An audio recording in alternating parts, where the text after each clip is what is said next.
Mirror a tale of twin cities episode number 15 की शुरुआत Sumo से होती है और जो कि अपने वाटर चैम्बर में बैठा होता है और डिवाइनर से बात कर रहा होता है। डिवाइनर से उसे पता चलता है कि उसकी जो डेस्टिनी है वो 7000 साल पहले ही डिसाइड कर दी गई थी। इसके वो डिवाइनर से कहती है कि ये वहीं से शुरू हुई थी जहाँ पर अंत हुआ था।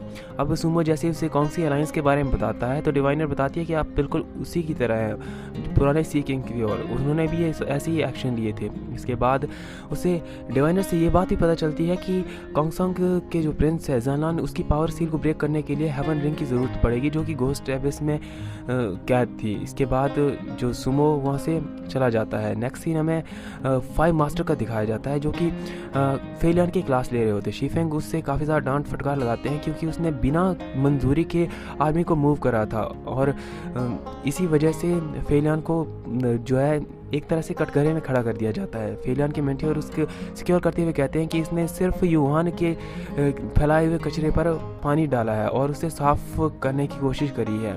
अब युहान की बात जो उसने फेलियन से कही थी वो फेलियन 5 मास्टर्स के साथ शेयर करता है। वो बताता है कि युहान ने मुझे बताया था कि जो वाटरवेज हैं सारे के सारे ब्लॉक्स हैं, इसलिए जो जल मानव है वाटरवेज का यूज़ नहीं कर सकते, लेकिन मुझे समझ नहीं आ रहा है कि आखिर वो भागने में कामयाब कैसे हो गए। इसके बाद हमें सीन दिखाया जाता है बाइंग का, जिसने कि कॉन्गसंग के पूरे लिटरेचर को छान मारा, जिससे उसे पता चलता है कि जो सुमो स्पेल की प्रैक्टिस कर रहा है वो मिरर टावर का प्रतिबंधित स्पेल है जिसका नाम है आर्ट ऑफ मिरर। ये काफ़ी ज़्यादा पावरफुल है और इसकी मदद से एक जल मानव या कोई भी इंसान है वो काफ़ी ज़्यादा पावरफुल हो सकता है, लेकिन इसके साथ ही वो डार्क पावर के अधीन भी आ सकता है। अगर कोई स्ट्रॉन्ग पावर है वही इसे दबा सकती है। इसके बाद हमें सुमो का सीन दिखाया जाता है जो अपने वाटर चैम्बर में होता है और कुछ सोच रहा होता है। वहाँ जो शॉनशान के एल्डर्स की बात करें तो वो इस बात को डिस्कस कर रहे थे कि कौन सी अलायंस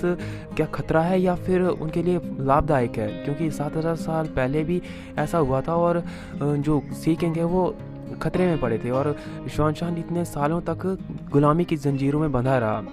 ये बातें ननलियान सुन लेती है और जाकर यिनची के साथ शेयर करती है। यिनची कहता है कि एल्डर्स चाहे जो कहें हमें सुमो के साथ कोऑपरेट करना है, लेकिन ननलियान एल्डर के साथ सहमत थी। यिनची कहता है कि तुम बदल चुकी हो, लेकिन ननलियान कहती है कि तुम्हें भी बदलना होगा और वहाँ से चली जाती है। बाहर जाते ही उसे हान मिलता है जो उससे कहता है कि तुम यिनची के साथ इतनी ज़्यादा बहस क्यों कर रही थी, लेकिन ननलियान जो है हान के भी खिलाफ थी और वहाँ से चली जाती है। नेक्स्ट सीन हमें दिखाया जाता है जहाँ पर फेलियन अपने मास्टर के साथ बैठा होता है। उसके मास्टर उसे काफ़ी सुना रहे होते हैं क्योंकि वो अपने टास्क में नाकामयाब हुआ था, लेकिन फेलियन की माने तो जो शॉनशान में है जल मानव है वो काफ़ी ज़्यादा पावरफुल और कांग्सी अलायंस हमारे लिए खतरा साबित हो सकती है। अब हमें मिरर टावर का सीन दिखाया जाता है जहाँ पर जो यूजू होती है वो शीफेंग के पास आती है और उसे कांग्सी अलायंस के बारे में बताती है और साथ ही ये भी बता देती है कि लॉर्ड जीजे ने 5 मास्टर से इस बात को छिपाने के लिए कहा था। अब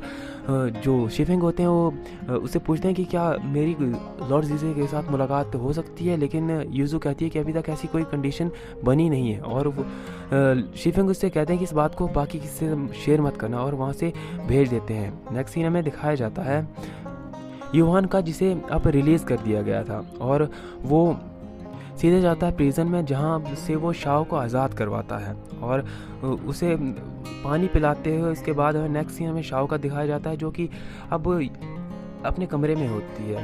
जो फेलियन की पायलट होती है वो उसके विंड फाल्कन की वो वहाँ पे आती है जो खुद एक जलपरी होती है। वो शाओ की देखभाल कर रही होती है क्योंकि शाओ ने हाल ही में अपने ही हाथों से अपनी बहन को मारा था, इसलिए वो काफ़ी ज़्यादा सदमे में थी। अब जो दूसरी जलपरी होती है वो किसी तरह से कन्विंस कर लेती है ताकि वो शॉनशान के लिए जासूसी कर सके। अब शाओ भी उसकी बात मान लेती है और सी किंग के साथ कोऑपरेट करने के लिए डिसाइड करती है। इसके बाद हमें सीन दिखाया जाता है जहाँ पर शाओ वापस जाती है युहान के पास। युहान उसके साथ कुछ इंटरोगेट करता है। वो उससे पूछता है कि तुम्हारी याददाश्त वापस आ चुकी है तो अब तुम क्या करना चाहती हो, लेकिन शाओ कहती है कि बेशक मेरी याददाश्त वापस आ चुकी हो, लेकिन मैं शॉनशान वापस नहीं जाना चाहती और इस दुनिया में मेरे लिए सेफेस्ट प्लेस अगर कोई है तो यही है और वो उसे रिक्वेस्ट करती है कि वो उसे दूर ना भेजे। अब युहान को भी उससे विश्वास होने लगता है और उसे रख लेता है। नेक्स्ट सीन हमें बाइंग का दिखाया जाता है जो कि मिरर लेक के किनारे आती है और मिरर लेक में एक पत्थर फेंकती है या एक मैसेज सुमो तक पहुंचाती है। इसके बाद हमें सीन दिखाया जाता है बाइंग का, जो कि मिरर लेक के किनारे वेट कर रही थी, लेकिन काफ़ी देर तक कोई नहीं आया। इसके बाद वो वहाँ से जाने वाली होती है, लेकिन इतने में सुमो वहाँ पे आ जाता है और वो सुमो के साथ बात करने की कोशिश करती है। सुमो कहता है कि चलते चलते बात कर सकते हैं और वो रास्ते में चलते चलते बात करने लगते हैं। सुमो उससे जो कोंगसोंग की पावर सील है उसको ब्रेक करने का उपाय बताते हुए कहता है कि मुझे घोस्ट एबिस में अपने साथ नाशांग को भी लेना होगा, क्योंकि हेवन रिंग ही उस सील को ब्रेक कर सकती है। साथ ही अब जो बाइंग होती है वो सुमो की काफ़ी ज़्यादा फिक्र जाहिर करती है और साथ ही उससे पूछती है कि वो आर्ट ऑफ मिरर का यूज़ कर रहा है या नहीं। सुमो उसकी बात का जवाब देते हुए कहता है कि हाँ वो वही कर रहा है। तो बाइंग उससे प्रॉमिस ले लेती है कि वो आइंदा से इस आर्ट का यूज़ नहीं करेगा। अब सुमो प्रॉमिस करता है। अब हमें जानलान का सीन दिखाया जाता है जिसने वही सिटी में सारी की सारी बुक को नीचे फेंक रहा था ताकि वो इस बात के बारे में जान सके कि आखिर कोंगसोंग के मैजिक स्पेल के बारे में कांगलियो के लोग कैसे जानते हैं। हाई प्रीस्ट वहाँ आते हैं लेकिन उन्हें भी इस बारे में पता नहीं होता है। अब वो बाइंग के बारे में बताते हैं कि वो शुआनशान के मिलिट्री कैंप में गई है। अब जानलान इतने में बाइंग को देख लेता है। बाइंग वहाँ आती है। बाइंग से उन्हें पता चलता है कि सुमो को घोस्ट एबिस में जानलान की पावर सील को ब्रेक करने का रास्ता मिल चुका है, क्योंकि घोस्ट एबिस में जो पावर सील है उसे हेवन रिंग ही ब्रेक कर सकती है, इसलिए हमें नाशांग को वहाँ भेजना होगा। अब वो हाई प्रीस्ट से पूछती है कि आखिर हम नाशांग को वहाँ कैसे ले जा सकते हैं। तो हाई प्रीस्ट उसका उपाय बताते हुए वाटर अवॉइडेंस बीट की बात करते हैं, लेकिन जब उनसे पूछा जाता है कि आखिर वो है कहाँ पर, तो हाई प्रीस्ट बताते हैं कि उन्हें नहीं पता। अब हमें नाशांग का सीन दिखाया जाता है जो कि काफ़ी हार्ड प्रैक्टिस कर रही थी ताकि जो कोंगसोंग के मैजिक स्पेल्स हैं उन्हें सीख सकें। वो शीजिंग के पास जाती है और कहती है कि मैं ये सब क्यों नहीं सीख पा रही हूँ। तो शीजिंग बताते हैं कि तुम इतनी आसानी से नहीं सीख सकती, लेकिन नाशांग कहती है कि तो आप कैसे कर लेते हैं। तो शीजिंग कहता है कि क्योंकि हम कई 100 सालों से इसकी प्रैक्टिस कर रहे हैं इसलिए हम सीख पाते हैं। अब वो जो चिकन बना रहा था उसे रोस्ट करके थोड़ा सा उसे दे देता है। नाशांग कहती है कि आपने इतना अच्छा रोस्टेड चिकन बनाना कहाँ से सीखा। तो शीजिंग बताते हैं कि उसने त्यांग से ये सब सीखा। त्यांग इन सब में काफ़ी ज़्यादा एक्सपर्ट थी, लेकिन नाशांग कहती है कि त्यांग मेरी वजह से मारी गई, क्या आपको मुझ पर गुस्सा आ रहा है। लेकिन शीजिंग कहता है कि नहीं। अब नाशांग कहती है कि मैं अच्छे से प्रैक्टिस करूँगी और इन फ्यूचर आपको कोई भी मुश्किल आने नहीं दूंगी। अब शीजिंग भी कहते हैं कि तुम काफ़ी ज़्यादा एम्बिशियस हो। नेक्स्ट सीन हमें यूहान का दिखाया जाता है जो कि शिफिंग का वेट कर रहा होता है। नंजाओ वहाँ पे आ जाता है और उसके साथ काफ़ी एरोगेंटली बात करने लगता है। इतने में शिफिंग भी वहाँ आ जाते हैं। यूहान अपनी चिंता जाहिर करते हुए कहता है कि कौंगसी अलायंस हमारे लिए खतरा साबित हो सकती है, वो काफ़ी ज़्यादा पावरफुल हो सकते हैं, लेकिन नंजाओ की माने तो वो अकेला उन दोनों को दबा सकता है। जो जल मानव है वो काफ़ी ज़्यादा रहमदिल होते हैं और कमज़ोर हैं, उन्हें मसलना कोई बड़ी बात नहीं है।